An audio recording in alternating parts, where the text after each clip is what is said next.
While you were in Houston, did Miss Cochran come down and check on you? Oh, very often, very often. And when one of the girls was killed, she came down, of course, very upset with that. And I remember when that happened. I can't remember the girl's name now. It's in our books. Yeah. And I remember when they brought this body in, and we didn't know what had gone on. And we didn't hear anything about it for a little while there because everybody was wanting to keep us from knowing what had happened. But that was the... And while you were there, did another class then Oh, come yes. in? When they saw that we were going to make it, Jackie got the second class in, and then she got the third class, just barely in. And we were the only ones who graduated from Houston. Okay. By the time before you graduated then, did they get some military aircraft in? Oh, yes. We had all the military aircraft by that time. We had one comical thing about when they brought, it was winter with the PTs, and we didn't have very heavy clothes. But if your feet were always cold and frozen, and we were frozen too. And then we complained so bitterly that one day here came a big, big box of clothes and shoes. And there wasn't a flying suit under size 40 or a shoe under a size, I think it was 12 or something like that. And if you put the boots on, you couldn't feel the rudder, and if you didn't put it on, you couldn't feel it anyway because you were too cold. But we dressed up, we had two little 5-foot girls.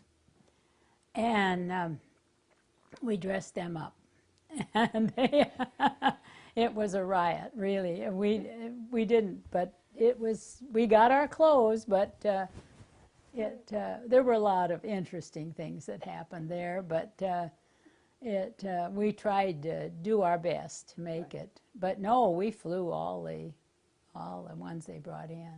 Okay.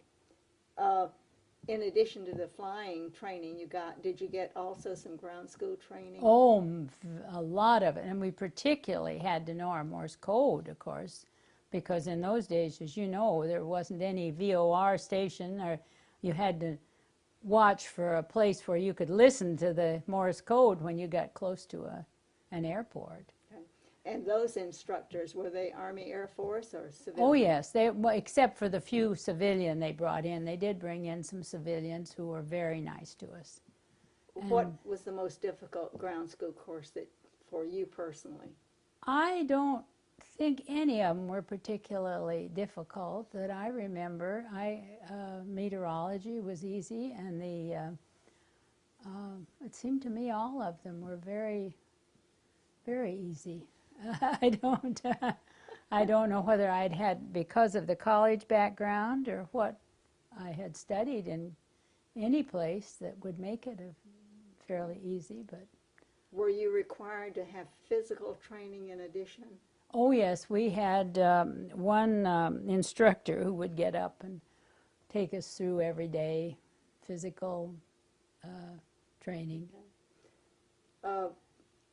What was the biggest adjustment you had to make to go through that training?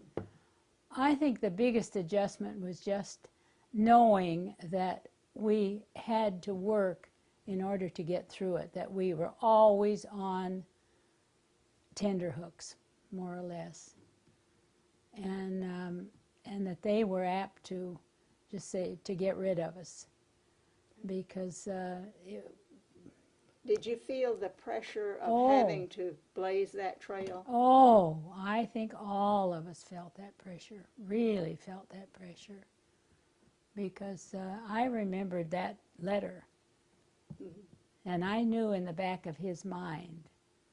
And then the food, they finally gave us, a lunchroom, and they would sit down in here, and we were up around eating. And they would have their steaks down there, and they would give us horrendous food, seemed to me. We never got salads. We never got things that we needed. We got just things that men would want, not what women would want. And the they would be Army Air Force They would officers. be down below, sitting in their little place down there eating. During the time you were in Houston, did you get any time off? Well, I guess we did, but none of us really. We were studying when we were off. I mean, but we didn't want time off, really.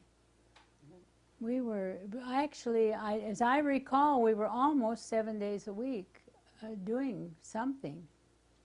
And What do you feel that training at Houston gave you that you didn't already have with 2,000 hours? Oh, the military aircraft, it gave us that. I think that was what did it.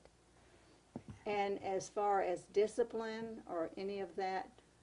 I don't know. I don't think we paid much attention to discipline because we were such independent souls.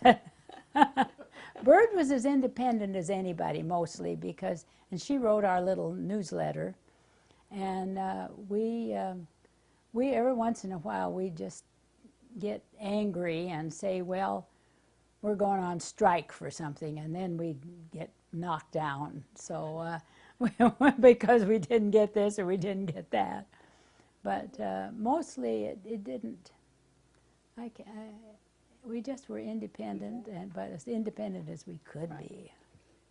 When you were at Houston, you were there during Christmas. How did you spend that Christmas? Magda went home to her husband, and I didn't. I didn't go home. I stayed there, and I can't remember it being very pleasant, but I did see some of the other girls who were left there, and I can't remember it being a very pleasant Christmas. Right.